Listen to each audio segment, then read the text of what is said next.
اعوذ باللہ من الشیطان اللعین الرجیم بسم اللہ الرحمن الرحیم الحمد للہ رب العالمین والصلاة علی سید المرسلین وآلہ الطاہرین۔ چوتھا باب، اسلام کا مزاحم طاقتوں سے تصادم۔ جہاں تک کہ آئین و نظام کی تشکیل کا تعلق ہے، پیغمبر اسلام کی زندگی میں یہ مقصد حاصل ہو گیا اور لاکھوں آدمی اس کے تسلیم کرنے والے اور اس کو حق کہنے والے ہو گئے، اور یہ ایک انقلاب کی کوئی کم کامیابی نہیں ہے، مگر اس انقلاب پیدا کرنے میں رسول کو کتنی دقتیں درپیش ہوئیں اور کن طاقتوں سے مقابلہ کرنا پڑا۔ یوں تو کچھ لوگ وہ ہوتے ہیں جو جذبات کے لحاظ سے ہر قدیم شے کے ساتھ الفت رکھتے ہیں، اس لیے انہیں ہر انقلاب کے محرک سے بغض للہ ہوتا ہے۔ بغض للہ کا مطلب یہ ہے کہ چاہے اس انقلاب کا ان کی ذات سے کوئی تعلق نہ ہو اور انہیں اس سے کوئی نقصان بھی نہ پہنچتا ہو، مگر وہ انقلاب سے صرف اس لیے دشمنی رکھتے ہیں کہ وہ انقلاب ہے۔ لیکن کچھ لوگ ایسے بھی ہوتے ہیں جن کے خود غرضانہ مفاد قدیم رسم و رواج کے ساتھ وابستہ ہیں اور انہیں اس انقلاب سے اپنے منافع کا خون ہوتے ہوئے نظر آتا ہے۔ چنانچہ اسلام جو انقلاب لے کر آیا تھا، اس نے زندگی کے ہر شعبے میں جو تبدیلیاں کر دی تھیں، ان سے بہت سی قسم کے لوگوں کو ذاتی نقصانات پہنچ رہے تھے۔ یہ نقصانات مالی بھی تھے اور وجاہت و اقتدار کے بھی۔ مثال کے طور پر اسلام کی معاشی تعلیم کے سود خواری ممنوع ہے۔ اس سے کیا تمام عرب کے ان مہاجنوں کا دیوالہ نہیں نکل گیا جن کی زندگی ہی حاجت مند مخلوق کا خون چوس کر اپنی ہوس دولت مندی کے پورا کرنے پر تھی؟ پھر اگر صرف یہ ہوتا کہ سود لو نہیں، تو یہ ممکن تھا کہ یہ لوگ اسلام نہ قبول کر کے اپنے کو اس حکم کی پابندی سے محفوظ رکھتے، مگر وہاں تو یہ تھا کہ نہ سود لو اور نہ سود دو، اور ظاہر ہے کہ سود دینا کام ہوتا ہے کم حیثیت ہی لوگوں کا جو مقناطیسی کشش کے ساتھ اسلام کے غریب پرور تعلیمات کی طرف کھنچے چلے جا رہے تھے۔ اب اگر سرمایہ دار لوگ خود اسلام نہ بھی قبول کریں تو کیا فائدہ، جبکہ ان کی زندگی کا دار و مدار جن لوگوں کے روپے پر تھا، انہوں نے اسلامی تعلیم پر عمل پیرا ہو کر اپنا ہاتھ کھینچ لیا اور وہ اب ایک پیسہ سود کے نام سے دینے پر تیار نہیں۔ اس کے علاوہ اسلام کی یہ تعلیم کہ افراد انسانی میں امتیاز صرف اخلاق حسنہ و فرائض الہیہ کی بنا پر ہے، دوسری کسی حیثیت فضیلت و تفوق حاصل نہیں ہو سکتا۔ ان لوگوں کے اقتدار پر کاری ضرب تھی جو اس کے پہلے نسلی تفوق یا مال و دولت یا قوم و قبیلے کی کثرت کی بنا پر غلبہ و اقتدار کی جائیداد پر قبضہ کیے ہوئے تھے۔ اسلام نے نظریہ تفوق و امتیاز بدل کر اس ملکیت میں داخل خارج کر دیا۔ اس طرح کے صاحبان اقتدار جتنے تھے، وہ چونکہ اسلامی معیار عزت کے لحاظ سے صفر کا درجہ رکھتے تھے، اس لیے وہ کچھ نہ رہے، اور جو لوگ پردیسی یا محتاج یا ان لوگوں کی نظر میں نیچ ذات ہونے کی وجہ سے نگاہ اٹھا کر بات کرنے کے قابل نہ سمجھے جاتے تھے، وہ بڑے صاحب عزت ہو گئے، اس لیے کہ وہ عمل کی کسوٹی پر پورے اترتے تھے اور پرہیزگاری اور تقویٰ میں درجہ کمال پر فائز تھے۔ یہ بات ان لوگوں کو ٹھنڈے دل سے کیوں کر گوارا ہو سکتی تھی جو اب تک عزت کی مسندوں پر اطمینان کے ساتھ براج رہے تھے اور جو خلق خدا کو خدا کے بدلے خود اپنا غلام بنائے ہوئے تھے۔ بنی امیہ کے لیے ان تمام محرکات کے علاوہ ان کی دیرینہ مخاصمت بنی ہاشم کے ساتھ اور ذاتی رشک و حسد بھی تھا، جس کے ماتحت ان کے سرگروہ ابو سفیان نے تقریباً تمام عرب کو حضرت محمد مصطفیٰ کے خلاف برانگیختہ کر دیا۔ آپ کو طرح طرح کی تکلیفیں دی جانے لگیں، جسم پر پتھر مارے گئے، سر پر کوڑا پھینکا گیا، نجاستیں ڈالی گئیں اور قتل کی دھمکیاں دی گئیں، یہاں تک کہ جب خطرہ بہت بڑھ گیا تو حضرت کے چچا ابو طالب نے آپ کو اپنے ایک محفوظ مکان میں جو پہاڑ کی گھاٹی میں ایک قلعے کی صورت پر تھا منتقل کر دیا۔ تمام قریش نے باہم ایک تحریری معاہدہ کیا کہ بنی ہاشم سے نہ صرف شادی بیاہ ترک کر دیا جائے بلکہ ان کے ساتھ خرید و فروخت بھی نہ کی جائے۔ اس کے ماتحت محصورین تک ضروریات زندگی، پانی اور کھانا تک پہنچنا تقریباً غیر ممکن بنا دیا گیا تھا۔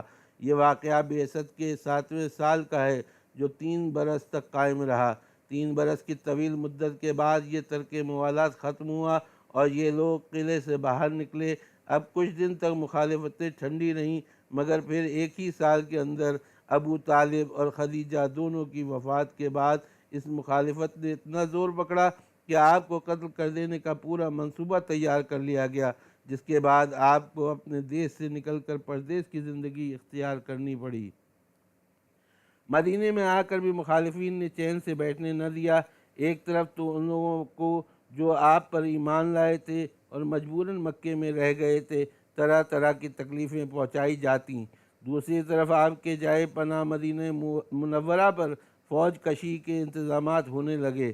آپ کو اپنی حفاظت اور اپنے سے زیادہ ان لوگوں کے گھر بار کی حفاظت کے لیے جنہوں نے آپ کو پناہ دی تھی میدان مقابلہ میں نکل آنا پڑا۔ سب سے پہلی جنگ جو مدینے میں آ کر ہوئی بدر کی لڑائی تھی۔ اس موقع پر مسلمان بالکل تیار نہ تھے۔ صرف 313 آدمی، جن کے پاس سوار ہونے کو صرف 3 گھوڑے تھے اور چند تلواریں، مگر بنی ہاشم کی تلوار نے مقابل والوں کے دانت کھٹے کر دیے۔ حمزہ بن عبد المطلب، عبیدہ بن حارث اور علی ابن ابی طالب نے وہ کارہائے نمایاں دکھلائے کہ مخالفوں کی ہمت پست ہو گئی۔ اگرچہ اسلام کو بالخصوص بنی ہاشم کو یہ بڑا نقصان پہنچا کہ عبیدہ اس جنگ میں شہید ہو گئے، مگر مکے والوں کو اور بالخصوص بنی امیہ کو بہت زیادہ نقصانات سے دوچار ہونا پڑا تھا۔ اس میں ابو سفیان کو علی ابن ابی طالب کے ہاتھ سے محض اپنے بیٹے حنظلہ کے قتل ہی پر ماتم کرنا نہیں پڑا، بلکہ آپ نے اس کے ایک دوسرے بیٹے عمر کو قید بھی کیا۔ اس کی بیوی ہند کو اس کے علاوہ اپنے باپ عتبہ اور اپنے چچا شیبہ اور بھائی ولید کا ماتم کرنا پڑا۔ اس کے بعد ابو سفیان نے عہد کیا کہ وہ اس وقت تک نہائے گا نہیں جب تک کہ رسول پر چڑھائی نہ کرے، مگر اب مشرکین میں عام طور پر مقابلے کی ہمت نہ تھی۔ مجبوراً ابو سفیان نے صرف برائے نام اپنی قسم کو پورا کرنے کے لیے 200 سوار قریش کے اکٹھا کیے اور ان کو لے کر مدینے کی طرف روانہ ہوا۔ مدینے کی حدود میں پہنچ کر اس نے رسول کے 2 پیرووں کو قتل کر ڈالا اور کھجور کے درختوں کو تباہ کر دیا۔ حضرت میں اپنے پیرووں کے جنگ کے لیے نکل آئے، مگر ابو سفیان میں اپنے ساتھیوں کے خوف سے پہلے ہی فرار ہو چکا تھا اور سب بھاگنے کی جلدی میں اپنے سامان کے گٹھروں کو راستے میں پھینکتے گئے تھے۔ اس میں زیادہ تر ستو بندھے ہوئے تھے جو مسلمانوں کو حاصل ہوئے۔ اسی وجہ سے اس جنگ کو جنگ سویق کہتے ہیں، کیونکہ عربی میں سویق کے معنی ستو کے ہیں۔ ہجرت کے تیسرے سال وہ نہایت اہم لڑائی پیش آئی جس کو احد کی جنگ کہتے ہیں۔ اکرمہ بن ابی جہل، ابو سفیان اور ہند کو اس وقت تک کہاں چین آ سکتا تھا جب تک کہ وہ مدینے والوں سے انتقام نہ لیتے۔ مکے والوں نے بڑی بڑی تیاریاں کی تھیں۔ ان کی فوج میں قریشیوں کے علاوہ خاندان کنانہ اور باشندگان تہامہ بھی شامل تھے۔ فوج میں 3000 مسلح سپاہی تھے، جن میں 700 زرہ پوش تھے۔ ان کے بالمقابل رسول خدا کے ساتھ 700 آدمی تھے، جن میں صرف 100 زرہ پوش تھے، اور فوج میں فقط 2 گھوڑے تھے۔ اکرمہ اور خالد بن ولید دونوں فوج کے افسر تھے، اور خاص بات یہ تھی کہ فوج کے عقب میں ابو سفیان کی بیوی ہند مکے کی دوسری عورتوں کے ساتھ میدان جنگ میں ڈھول بجا بجا کر سپاہیوں کی ہمت افزائی کر رہی تھی۔ ہند کے اشعار اس موقع کے جو وہ پڑھ رہی تھی کتب تاریخ میں محفوظ ہیں۔ ہند کے انتقامی جذبات کا اندازہ اس سے ہو سکتا ہے کہ احد کی جنگ میں جب رسول کے چچا حضرت حمزہ شہید ہوئے تو ہند جذبہ انتقام میں اپنی صنف بلکہ انسانیت کے حدود سے گزر گئی۔ اس نے اس بربریت کا ثبوت دیا کہ جناب حمزہ کا پہلو چاک کرا کے ان کا جگر نکلوایا اور اسے منہ میں رکھ کر چبانے کی کوشش کی، اور کشتوں کے کان و ناک وغیرہ اعضائے جسم کا گلو بند اور سینہ بند بنایا۔ بلکہ بعض روایتوں نے تو یہاں تک بیان کیا ہے کہ کہ اس نے حضرت حمزہ کے جگر کو بھون کر کھا لیا۔ اس سے اس عناد اور دشمنی کا اندازہ کیا جا سکتا ہے جو اس خاندان کے مردوں اور عورتوں کے دلوں میں بنی ہاشم، پیغمبر اسلام اور اسلام کے خلاف پایا جاتا تھا۔ اس جنگ میں اگرچہ عام طور پر مسلمانوں کی جماعت میں بڑی ابتری پیدا ہو گئی تھی، مگر آخر میں بنی ہاشم اور بالخصوص علی ابن ابی طالب کی تلوار نے مخالف جماعت کو شکست دی اور ہزیمت خوردہ صورت میں واپس گئی۔ اب ان کی انفرادی طاقت رسول کے مقابلے میں ناکافی ثابت ہو چکی تھی، اس لیے سن 5 ہجری میں آخری کوشش انہوں نے یہ کی کہ جتنی جماعتیں ملک عرب میں اسلام کے خلاف ان کو مل سکتی تھیں سب کو متحد کیا، یہاں تک کہ یہود کو ساز باز کر کے اپنے ساتھ ملایا اور اجتماعی طاقت سے 10,000 کے لشکر کے ساتھ وہ اس جنگ کے لیے آئے جس کو اس جتھہ بندی کی وجہ سے جنگ احزاب کے نام سے یاد کیا جاتا ہے۔ ان کے مقابلے میں مسلمان 3,000 تھے، مگر فوج مخالف کو اس مرتبہ بھی شکست کا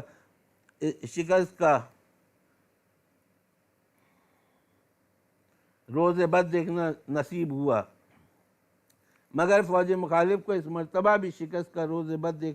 ہوا اور ان کا مایہ ناز سورما عامر ابن عبد ود ابن ابی قیس عامری علی ابن ابی طالب کے ہاتھ سے تلوار کے گھاٹ اترا۔ ابو سفیان کو بحال خستہ و تباہ مکے واپس جانا پڑا اور اب ہمت مقابلہ اور لشکر کشی ختم ہو گئی، مگر دل میں ان شکستوں سے جو گھاؤ پڑے تھے وہ کبھی بھی بھر نہ سکتے تھے۔ پیغمبر اسلام نے جب کچھ عرصے تک یہ دیکھا کہ اب مشرکین قریش کی طرف سے کوئی جنگی کارروائی نہیں ہوتی تو آپ نے سن 6 ہجری میں خانہ کعبہ کی زیارت عمرہ کا ارادہ کیا اور مسلمانوں کی جماعت کے ساتھ مکے کی طرف روانہ ہوئے۔ آپ کے پاس بدنِ قربانی کے اونٹ تھے، جس سے صاف ظاہر تھا کہ آپ لڑائی کے لیے نہیں جا رہے ہیں، مگر جب قریش کو رسول کے آنے کی خبر پہنچی تو وہ خالد ابن ولید کی قیادت میں قراع الغمیم مقام تک رسول کا راستہ روکنے کے لیے نکل آئے۔ ظاہر ہے کہ مسلمانوں کی ہمتیں اس کے قبل کی حاصل شدہ پے در پے فتوحات سے بڑھی ہوئی ہیں اور سامنے وہی شکست خوردہ جماعت تھی جو اس وقت جنگ کے لیے کوئی تیاری بھی نہ کر سکی تھی۔ اس لیے یہ بہت آسان تھا کہ آپ مقابلے کا حکم دے دیتے اور فاتحانہ صورت سے مکے میں داخل ہوتے، مگر پیغمبر اسلام کو امن پسندی کا ثبوت دینا تھا۔ جو ہی گرد و غبار اٹھتا نظر آیا، آپ نے فرمایا اس راستے کو چھوڑ دو، کسی دوسرے راستے سے آگے نکل چلو۔ چنانچہ دائیں جانب کا رخ کیا گیا اور آپ حمز کی پشت پر سے سنیت المرار ہوتے ہوئے حدیبیہ کو جو راستہ جاتا ادھر متوجہ ہوئے۔ آپ کی اس امن پسندی کے مظاہرے کا جماعت مخالف کو اس حد تک احساس ہوا کہ وہ بھی واپس چلی گئی اور اس نے اب نامہ و پیام کا سلسلہ شروع کیا۔ چنانچہ عروہ بن مسعود ثقفی نے آ کر گفتگو صلح کا آغاز کیا اور حضرت رسول خدا کی صلح و پسندانہ باتوں سے ایسی خوشگوار فضا قائم ہوئی کہ سہیل بن عمرو قریش کا نمائندہ بن کر مختتم گفتگو صلح کے لیے حضرت کے پاس بھیجا گیا اور اس نے اپنی جماعت کے مطالبات پیش کر دیے۔ یہ مطالبات سب مشرکین کے حق میں تھے اور ان کے ذریعے سے بظاہر پیغمبر اسلام کو دبایا جا رہا تھا، مگر آپ نے ان سب باتوں کو منظور فرما لیا اور صلح نامہ مرتب ہو گیا۔ اس صلح نامے کے شرائط حسب ذیل تھے: نمبر 1، رسول اس سال مئی اپنے متبعین کے بغیر زیارت کیے ہوئے واپس جائیں گے۔ نمبر 2، 10 سال تک آپس میں جنگ نہ ہو۔ نمبر 3، جو شخص قریش میں سے اپنی ولی کی اجازت کے بغیر رسول اللہ کے پاس چلا جائے اس کو آپ واپس کر دیں گے، مگر جب آپ کے پاس سے کوئی نکل کر قریش کے پاس چلا جائے تو قریش واپس نہ کریں گے۔ جو قبیلہ رسول کا حلیف ہونا چاہے وہ آپ کے ساتھ معاہدہ دوستی کر لے، اور جو قبیلہ قریش کے ساتھ معاہدہ دوستی کرنا چاہے وہ ان کے ساتھ ہو جائے۔ نمبر 5، آئندہ سال مسلمان مکے کی زیارت کے لیے آ سکیں گے۔ اس طرح کے باشندگان مکہ 3 دن کے لیے مکے کو خالی کر دیں گے، مگر مسلمانوں کو لازم ہوگا کہ 3 دن کے اندر مکے سے باہر نکل جائیں، اور ایک آدمی بھی 3 دن کے بعد مکے میں رہنے نہ پائے۔ نمبر 6، مسلمان اپنے ساتھ اس طرح کے اسلحہ لا سکیں گے جیسے مسافر اپنے ساتھ رکھتے ہیں، یعنی تلواریں نیام کے اندر رکھی ہوں۔ یہ ایسی غیر متوازن شرطیں تھیں کہ پیغمبر اسلام کے اکثر ساتھ والوں میں جو رسول کے بلند مسالے کی تہہ تک پہنچنے سے قاصر تھے، شدید بے چینی پیدا ہو گئی تھی۔ تاریخ کے الفاظ یہاں تک ہیں کہ لوگوں کے دلوں میں امر عظیم پیدا ہوا، یہاں تک کہ قریب تھا کہ وہ ہلاکت میں مبتلا ہو جائیں۔ اس کا مطلب یہ ہے کہ ان کے عقائد میں تزلزل ہو گیا، ایسا کہ قریب تھا وہ اسلام سے منحرف ہی ہو جائیں۔ اسی کا نتیجہ تھا کہ جب پیغمبر خدا نے معاہدے کی تکمیل کے بعد اصحاب سے فرمایا کہ اٹھو، قربانیاں کرو اور پھر سروں کے بال منڈوا کر واپس چلو، تو عالم یہ تھا کہ رسول حکم دے رہے تھے اور مجمع کی اکثریت خاموش تھی، کوئی تعمیل کے لیے اٹھتا نہ تھا، یہاں تک کہ جب حضرت نے ان کی طرف سے بے اعتنائی اختیار کر کے خود جا کر قربانی کی اور بال منڈوائے تو مجبوراً دوسرے لوگ بھی کھڑے ہوئے اور سروں کے بال منڈوانا یا تراشنا شروع کیے، مگر رنج و صدمے کا یہ عالم تھا کہ معلوم ہوتا تھا ایک دوسرے کو قتل کر رہا ہے۔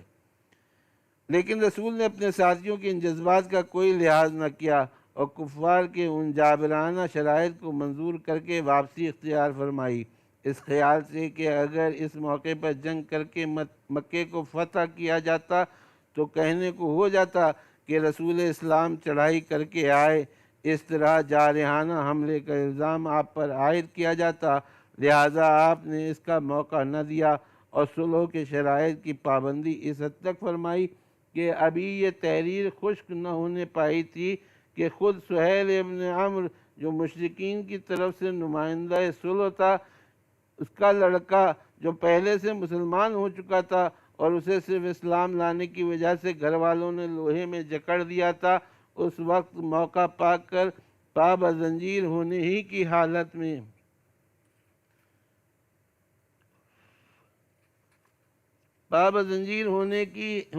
حالت میں واہ محمدہ واہ محمدہ کہتا ہوا آیا اور اپنے کو رسول کے سامنے ڈال دیا۔ سہیل نے جو یہ دیکھا تو وہ کھڑا ہو گیا، اسے تماچا لگایا اور گریبان پکڑ کر کھینچتا ہوا لے چلا۔ اس نے پکار کر آواز دی، کیوں مسلمانوں، کیا میں پھر مشرکین ہی کی طرف واپس کر دیا جاؤں گا کہ وہ مجھے دین سے منحرف کرنے کی کوشش کریں؟ مگر حضرت نے کوئی تعرض نہیں فرمایا اور کہا، اے ابو جندل، صبر کر، یہ چند دن کی تکلیف ہے، اللہ تیرے لیے اور تمام کمزور مسلمانوں کے لیے جو مشرکین کے پنجے میں گرفتار ہیں کوئی کشائش کی صورت پیدا کرے گا۔ اس وقت تو ہم نے اس قوم کے ساتھ ایک معاہدہ کر لیا ہے اور اس معاہدے کی مخالفت ہم نہیں کریں گے۔ غرض پیغمبر اسلام نے ان غیر مساوانہ شرائط پر صلح کر کے مکے سے واپسی اختیار کی اور دوسرے سال معاہدے کے مطابق مکے کی زیارت کے لیے تشریف لے گئے۔ مشرکین نے 3 دن کے لیے شہر خالی کر دیا اور رسول اپنے ساتھیوں سمیت مکے میں داخل ہوئے، مراسم زیارت بجا لائے اور پھر حسب معاہدہ 3 دن کے بعد مکے کو چھوڑ دیا اور مدینے واپس چلے گئے، مگر مکے والے اس کے بعد معاہدے کے دوسرے دفعات عدم تعرض پر قائم نہیں رہے۔ معاہدے میں قبائل کو جو اختیار دیا گیا تھا کہ وہ جس کے ساتھ چاہیں شریک ہو جائیں، اس کے ماتحت قبیلہ خزاعہ پیغمبر اسلام کا حلیف ہوا تھا اور بنی بکر نے مشرکین کے ساتھ حلیف ہونے کا اعلان کیا تھا۔ چونکہ ان دونوں قبیلوں میں قدیم عداوت تھی، اس لیے دونوں ہمیشہ ایک دوسرے کے خلاف تیار رہتے تھے، مگر اب جو ان میں ہر ایک جانب معاہدے کی روح سے منسلک ہو گیا اور یہ طے پا گیا کہ 10 برس تک جانبین میں سے 10 برس تک جانبین میں جنگ نہ ہوگی تو خزاعہ کے لوگ مطمئن ہو گئے۔ انہوں نے اسلحہ جسم سے اتار دیے اور جنگ کی تیاریاں ترک کر دیں۔ بنی بکر نے اس موقع کو غنیمت سمجھا اور بنی خزاعہ پر اس وقت جب کہ وہ ایک چشمے کے کنارے مقیم تھے حملہ کر دیا اور بہت سے لوگوں کو قتل کر ڈالا۔ قریش کے آدمیوں نے بھی اعلانیہ نہیں تو خفیہ بنی بکر کو مدد پہنچائی اور وہ بھی خزاعہ کی تباہی میں شریک ہوئے۔ مجبوراً قبیلہ خزاعہ کا ایک آدمی جس کا نام عمرو ابن سالم تھا فریاد کرتا ہوا مدینے گیا، اور اس وقت جب پیغمبر خدا اصحاب کے درمیان مسجد میں تشریف رکھتے تھے اس نے انتہائی درد انگیز اشعار میں اپنے قبیلے کی روداد غم سنائی، جس کے آخر میں حسب ذیل مضمون نظم تھا: اے خدا کے رسول، آپ کو معلوم ہو کہ قریش نے آپ سے عہد شکنی کی، بنی بکر نے ہمارے قبیلے پر چشمے کے کنارے کمین گاہ سے حملہ کر دیا۔ وہ سمجھتے تھے کہ ہمارا کوئی فریاد رس نہیں ہے، اگر ہم جنگ کے لیے تیار ہوتے تو ان کی کیا مجال تھی کہ وہ ہم سے مقابلہ کرتے۔ وہ تعداد میں بھی کم اور طاقت میں بھی ہمارے مقابلے میں ہمیشہ سبک ثابت ہوئے، مگر ہم تو نماز شب میں مصروف تھے۔ انہوں نے رکوع و سجود کی حالت میں آ کر ہم کو قتل کر دیا۔ ان اشعار کے پڑھنے کے دوران میں آپ کی ہمدردی کے تاثرات اتنے شدید ہو گئے تھے کہ آپ نے جواب میں کوئی طویل کلام سننے کا انتظار کی زحمت بھی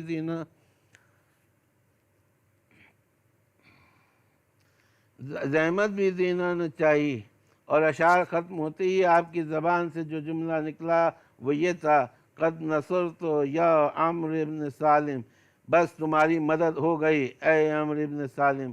اور اس کے بعد آپ مسلمانوں کو لے کر اپنے ہم قسم قبیلہ کی امداد کے لیے فوراً روانہ ہو گئے۔ اب بھی رخ مکے ہی کی طرف تھا، مگر تیور بدلے ہوئے تھے۔ مشرکین میں طاقت مقابلہ تو اب تھی نہیں، انہوں نے ہتھیار ڈال دینا مناسب سمجھے، اور اسی مجبوری کے عالم میں ابو سفیان نے بھی ظاہری طور پر اسلام قبول کر لیا، جس کا واقعہ یہ ہے کہ عباس ابن عبد المطلب اور ابو سفیان میں پرانے زمانے کی دوستی تھی۔ اس رات کو جب رسول مکے کے قریب پہنچ چکے تھے اور مشرکین پر ہراس چھایا ہوا تھا، ابو سفیان میں چند آدمیوں کے رسول خدا کی نقل و حرکت کا حال معلوم کرنے کے لیے شہر سے باہر نکلا۔ اسی وقت عباس اس فکر میں نکلے تھے کہ اگر قریش نے پیغمبر خدا کی مخالفت برقرار رکھی تو یہ سب آج مارے جائیں گے۔ ابو سفیان کو وہاں پا کر انہوں نے کہا: کچھ خبر ہے؟ رسول 10,000 مسلمانوں کی جمعیت کے ساتھ آئے ہیں، تم ان کا مقابلہ ہرگز نہیں کر سکتے۔ ابو سفیان نے کہا: پھر آپ کی کیا رائے ہے؟ مجھے کیا کرنا چاہیے؟ انہوں نے کہا: آؤ میرے ساتھ اونٹ پر بیٹھ جاؤ اور رسول کے پاس چل کر امان حاصل کر لو، ورنہ اگر تم ان کے ہاتھ آ گئے تو بغیر قتل کیے نہ چھوڑیں گے۔ ابو سفیان کو یہ ذریعہ غنیمت معلوم ہوا، وہ ناقے پر پیچھے بیٹھ گیا اور عباس اسے لیے ہوئے پیغمبر کے پاس حاضر ہوئے۔ رسول خدا سے اس کے لیے امان چاہی۔ پیغمبر نے فرمایا کہ اچھا، اس وقت امان ہے، صبح کو انہیں پھر میرے پاس لائیے گا۔ حسب الحکم صبح کو عباس نے ابو سفیان کو حاضر کیا۔ حضرت نے اس کو اسلام کی دعوت دی، وہ پس و پیش کرنے لگا۔ عباس نے کہا: اسلام قبول کرو، نہیں تو جان کی خیر نہیں۔ یہ سن کر ابو سفیان نے اسلام قبول کیا۔ بخاری کی روایت سے ظاہر ہوتا ہے کہ ابو سفیان اور اس کے ساتھی جب معلومات حاصل کرنے باہر نکلے تھے تو اتفاق سے لشکر اسلام کے پہرے داروں کے ہاتھوں میں گرفتار ہو گئے اور رسول کی خدمت میں حاضر کیے گئے۔ اس وقت ابو سفیان نے اسلام قبول کیا۔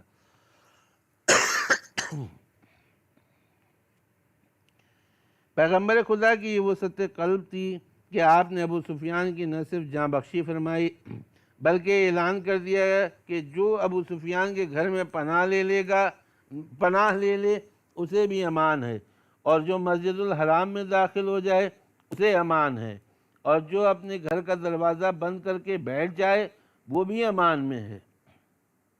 دوسری روایت میں مسجد الحرام میں داخلے کے بجائے یہ ہے کہ جو ہتھیار ڈال دے اسے امان ہے، اور مکے میں داخل ہونے کے بعد تو آپ نے سبھی کی جان بخشی کر دی۔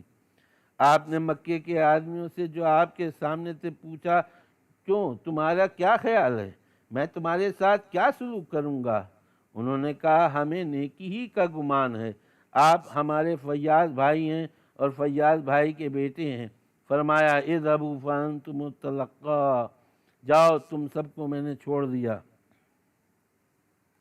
اس کے بعد ابو سفیان کی بیوی ہند نے بھی، جس کے انتقامی جذبات کی تصویر جنگ احد میں سامنے آ چکی ہے، اسلام قبول کیا، اور جتنے سخت و متعصب اکابر قریش اس وقت باقی تھے سبھی مسلمان ہو گئے۔ مگر مذکورہ واقعات سے ہر انسان یہ سوچنے پر مجبور ہے کہ بے بس ہو جانے کے بعد آدمی سر جھکا سکتا ہے، ہاتھ روک سکتا ہے، ہتھیار ڈال سکتا ہے، زبان بند کر سکتا ہے، لیکن اپنے دل میں تبدیلی نہیں پیدا کر سکتا، اپنے قلب میں یقین کی صفت پیدا نہیں کر سکتا، اور اپنی نفرت کو محبت سے تبدیل نہیں کر سکتا۔ وہ نفرت و دشمنی جو ان حدود تک پہنچ چکی تھی جن کا مظاہرہ گزشتہ واقعات سے ہو چکا ہے، کیا اس سب کے بعد محبت و عقیدت سے تبدیل ہو سکتی ہے؟ عام اصول فطرت و واقعات کی رفتار کے مطابق یہ بات غیر ممکن معلوم ہوتی ہے۔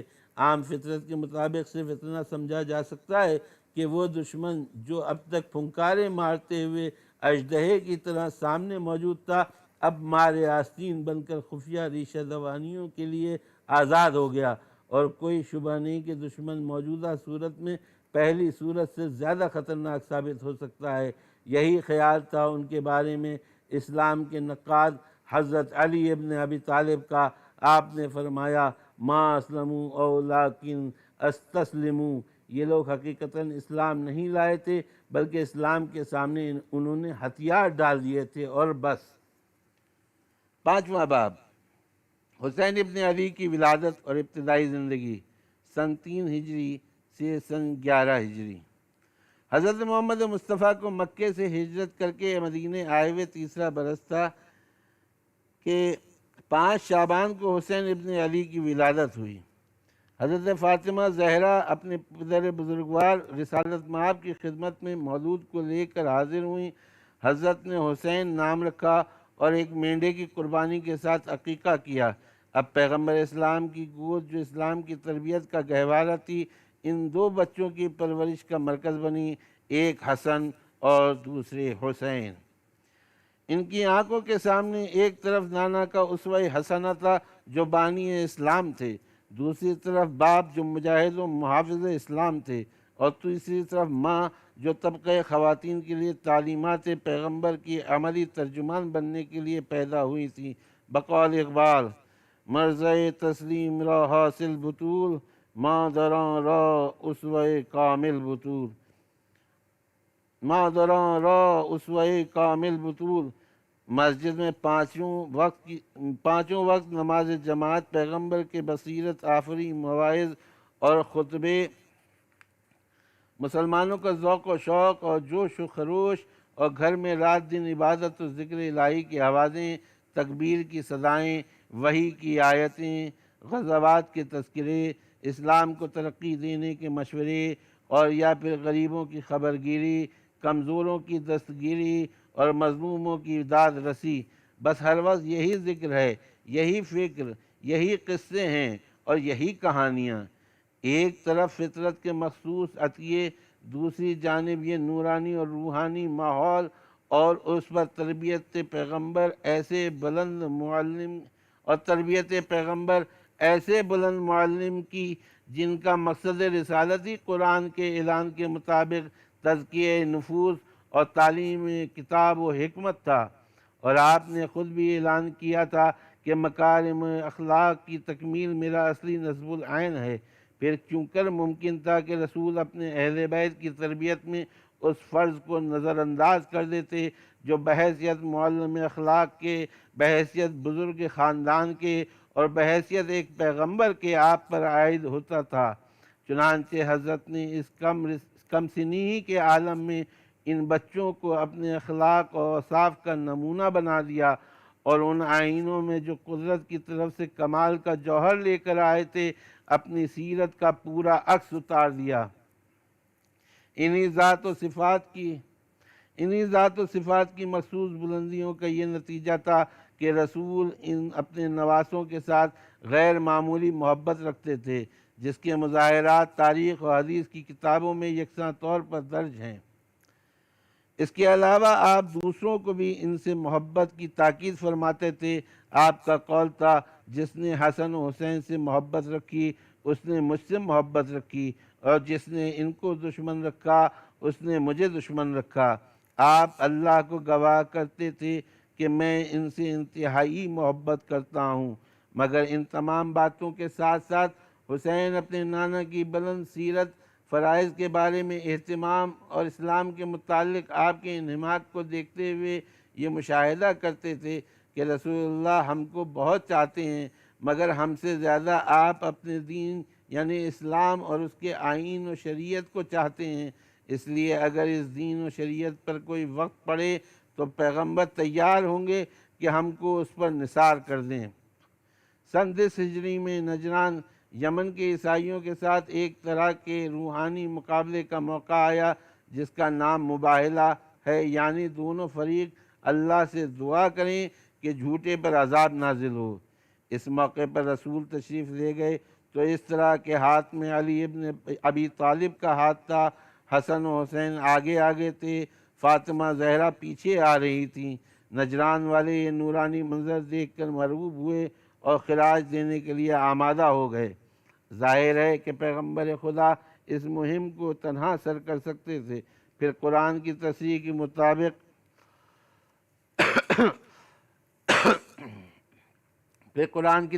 مطابق رسول اللہ اپنے اہل بیت کو ساتھ لے جانے پر کیوں مأمور ہوئے؟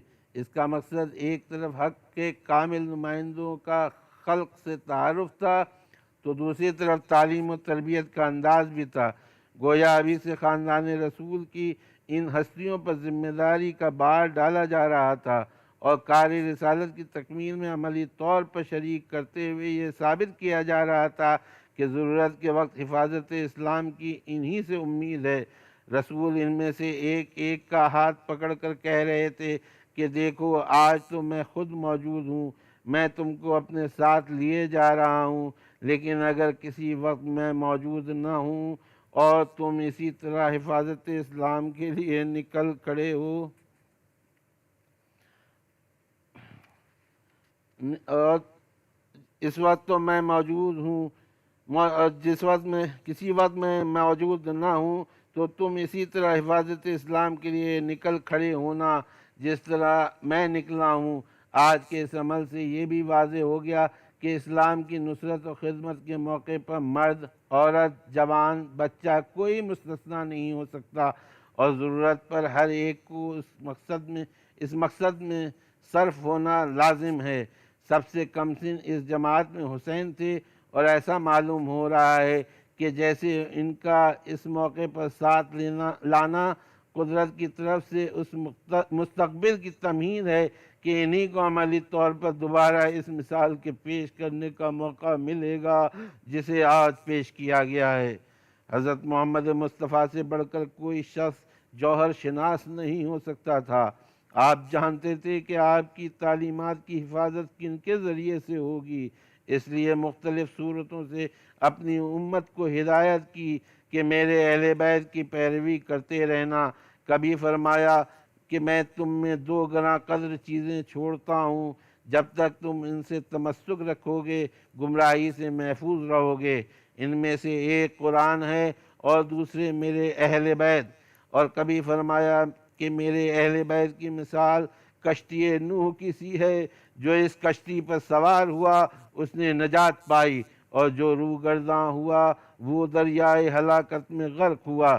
خصوصیت کے ساتھ اپنے دونوں نواسوں کے بارے میں کبھی فرمایا، حسن و حسین جوانان اہل بہشت کے سردار ہیں۔ اس کا مطلب یہی ہو سکتا ہے کہ ان دونوں کا کردار اتنا بلند ہے اور رہے گا کہ ان کی سیرت زندگی کی عملی حیثیت سے تقلیدی رضائے الہی کا سبب بن سکتی ہے۔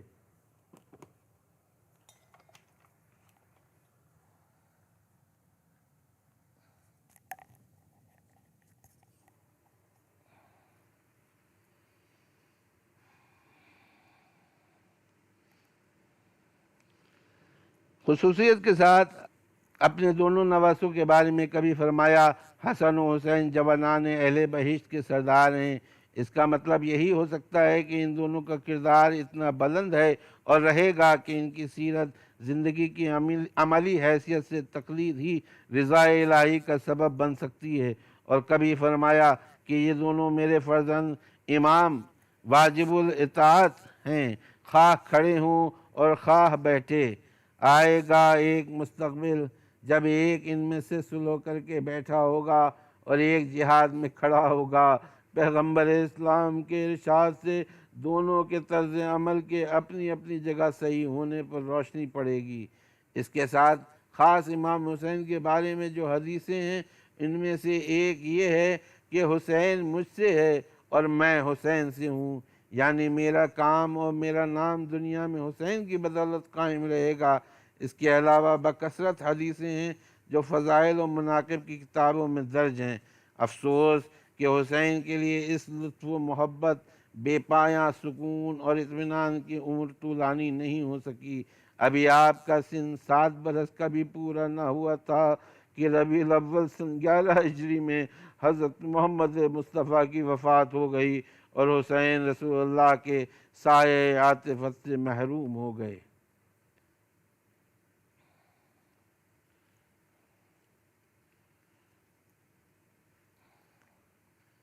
باب مصائب، 27واں باب، انصار امام حسین کے حالات اور حیرت انگیز قربانیاں۔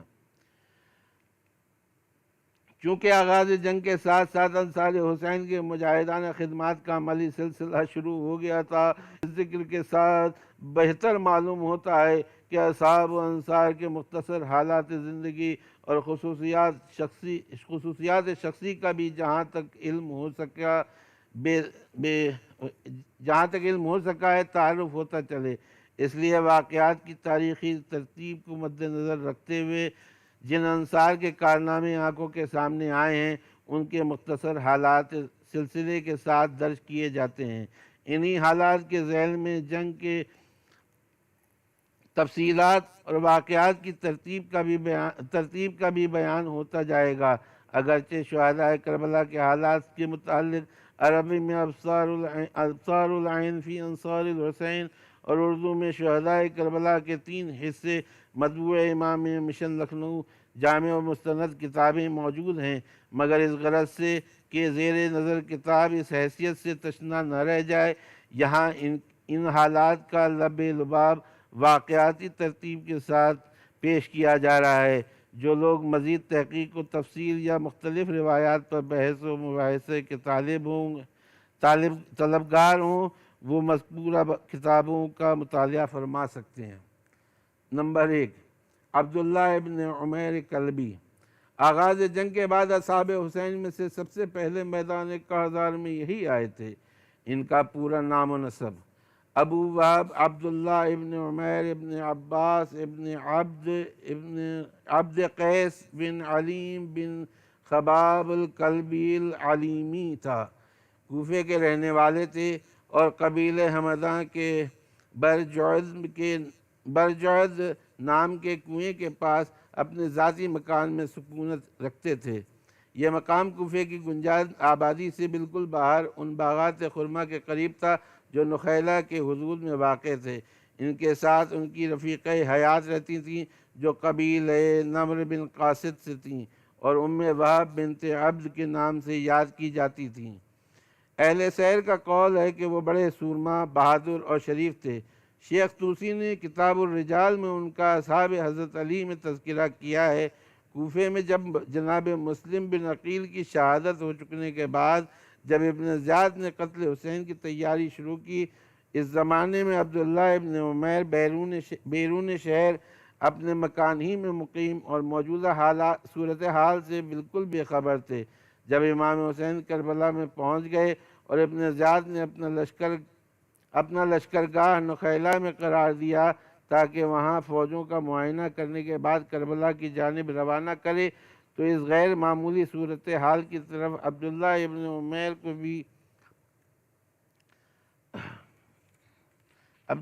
عمیر کو توجہ ہوئی اور انہوں نے لوگوں سے واقعات کی نوعیت دریافت کی۔ انہیں بتایا گیا کہ فوجیں دختر رسول فاطمہ زہرا کے فرزند حسین سے جنگ کرنے کے لیے بھیجی جا رہی ہیں۔ یہ سننا تھا کہ بہادر عبداللہ کے ایمانی جذبے میں تلاطم پیدا ہوا۔ انہوں نے خیال کیا مجھے مشرکین سے جہاد کرنے کی حسرت رہی ہے، ان لوگوں سے جہاد کرنا جو اپنے رسول کے نواسے کے ساتھ جنگ کر رہے ہوں، یقیناً اللہ کے نزدیک مشرکین کے ساتھ جہاد کرنے سے کم درجہ نہ رکھتا ہوگا۔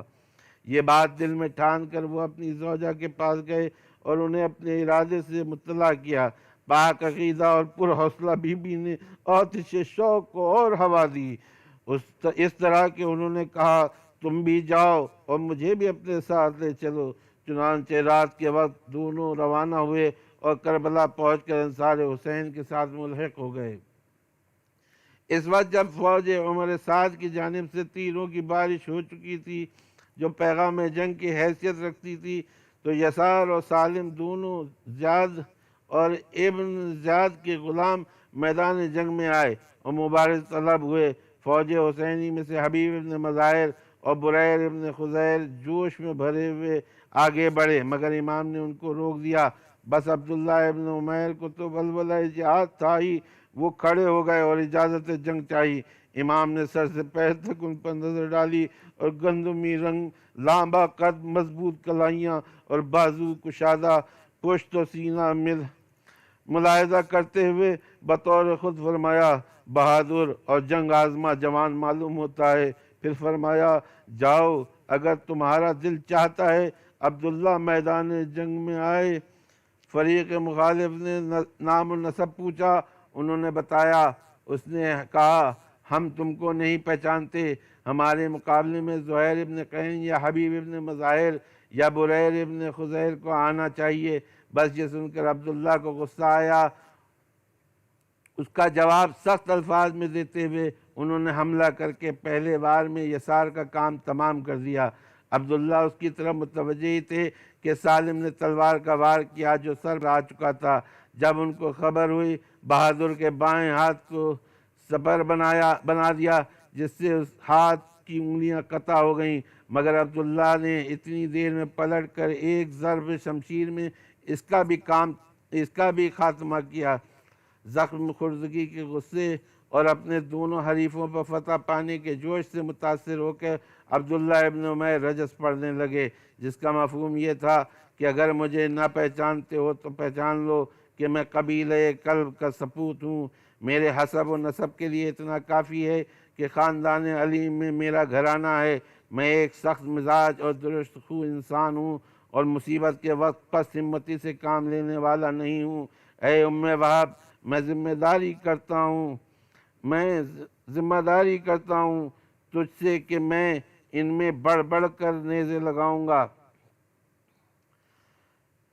اور تلوار ماروں گا اور اس طرح کی شمشیر زنی کروں گا جو خدا پر ایمان رکھنے والے جوان ہمت انسان کے شایان شان ہو۔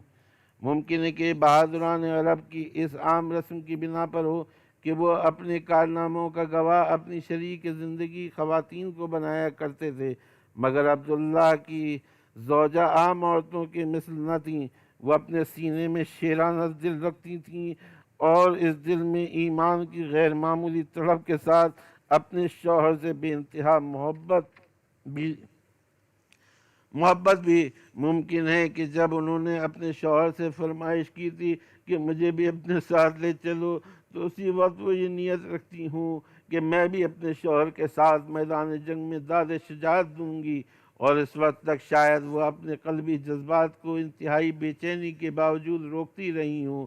اہل حرم اور ان کی ہمراہی خواتین کو دیکھ کر جو احکام اسلام کے تحت میدان جنگ سے کنارہ کش رہتے ہوئے خیموں میں جاگزیں تھیں، مگر عبداللہ ابن عمیر کا میدان جنگ میں مذکورہ بالا اشعار پڑھنا، جو ایک طرف ولولہ جنگ کے مظہر، دوسری طرف جوش ایمان کا مرقع اور تیسری طرف قلبی واردات اور تعلق روحانی کے ترجمان تھے، اور ان سے یہ پتہ چلتا تھا کہ وہ اس حرب و ضرب کے عالم میں بھی اپنی شریک حیات کی یاد اپنے دل میں اور اس کی تصویر اپنی آنکھوں میں لیے ہوئے ہیں، اور اس کے ساتھ ہی ساتھ اپنی شجاعت اور سرفروشی کی داد اس سے لینا چاہتے ہیں۔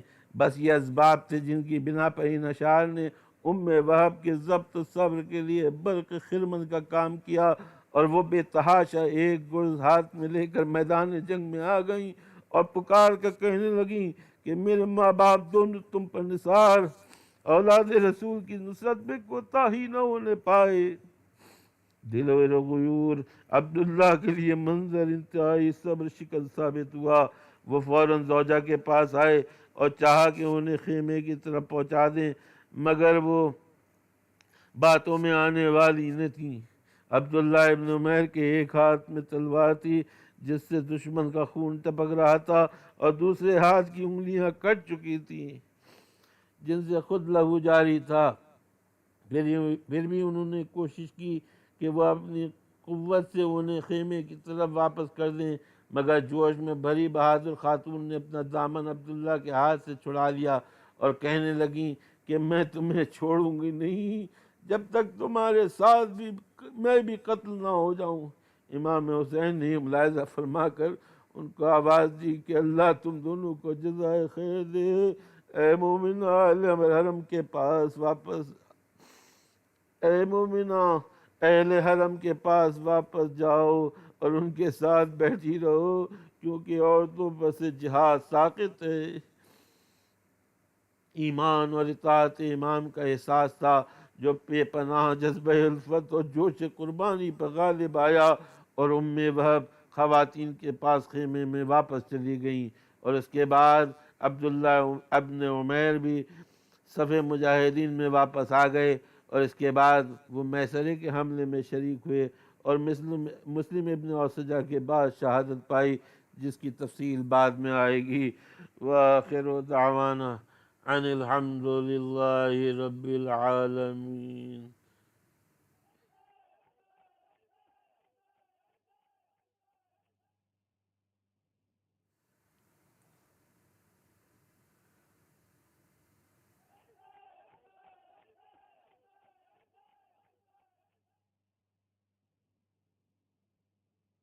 دین و دنیا ہے تو محسن دین و دنیا ہے، محسن دین و دنیا ہے، تو محسن دین و دنیا ہے، محسن دین و دنیا ہے۔ اے شاہ شہادت کیا کہنا، محسن دین و دنیا ہے۔ اے شاہ شہادت کیا کہنا، محسن دین و دنیا ہے۔ اسلام تجھی سے زندہ ہے، اسلام تجھی سے زندہ ہے، اسلام تجھی سے زندہ ہے، اسلام تجھی سے زندہ ہے۔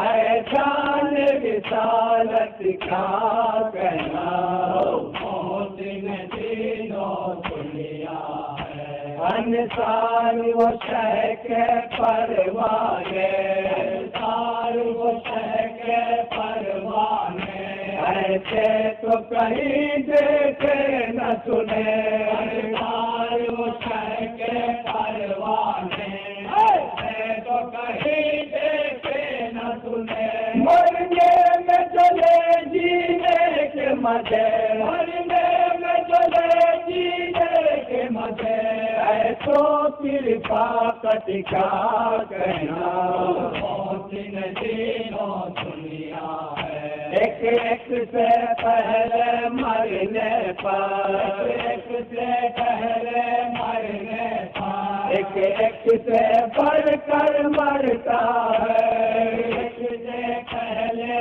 مرنے کا، ایک سے بڑھ کر مرتا ہے، یہ جذبہ نصرت کیا کہنا، یہ جذبہ نصرت کیا کہنا، یہ شوق شہادت کیا کہنا، محسن دین و دنیا ہے، یہ سیتا پلائی دیوارے، یہ سیتا پلائی دیوارے، جو کہ سمندر لاکھوں کا، یہ سیتا پلائی دیوارے، جو کہ سمندر لاکھوں کا، یہ دل یہ کلیجے کیا کہنا، یہ دل یہ کلیجے کیا کہنا، یہ عزم یہ ہمت کیا کہنا، محسن دین و دنیا ہے، رمضان کے رنگ میں یاد خدا، رمضان کے رنگ میں یاد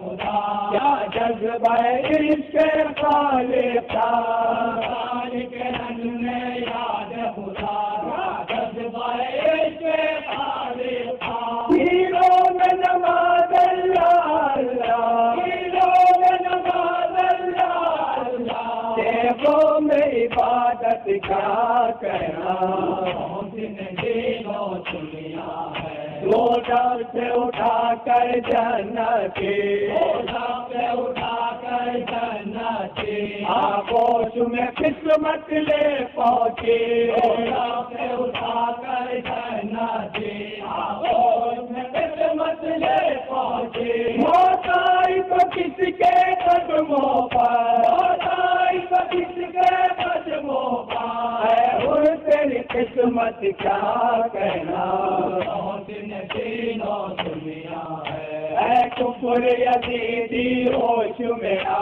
اے کفر یزیدی ہوش میں آ، کس کو ٹکر لیتا ہے، اے کفر یزیدی ہوش میں آ، کس کو ٹکر لیتا ہے، جن ہاتھ غریبہ قائم ہو، جن ہاتھ غریبہ قائم ہو، ان ہاتھوں سے بیعت کیا کہنا، محسن دین و دنیا ہے، ایمان کو اونچا کر کے رہے، ایمان کو اونچا کر کے رہے، سر کفر کا نیچا کر کے رہے، ایمان کو اونچا کر کے رہے، سر کفر کا نیچا کر کے رہے، اب فتح کو شہرت دیتے ہیں، اب فتح کو شہرت دیتے ہیں، ایسے تلاوت کیا کہنا، محسن دین و دنیا ہے، بیعت کے بدتر کٹوا کر، بیعت کے بدتر کٹوا کر، اے دین خدا کے رکھوالے، بیعت کے بدتر کٹوا کر، اے دین خدا کے رکھوالے، حضور کے دن رکھ لی تو نے، حضور کے دن رکھ لی تو نے، اسلام کی عزت کیا کہنا، محسن دین و دنیا ہے، دربار یزیدی ختم ہوا، دربار یزیدی ختم ہوا، سرکار حسینی اب تک ہے، دربار یزیدی ختم ہوا، سرکار حسینی اب تک ہے، مظلوم حفاظت بن کے رہا، مظلوم حفاظت بن کے رہا، مظلوم کی طاقت کیا کہنا، محسن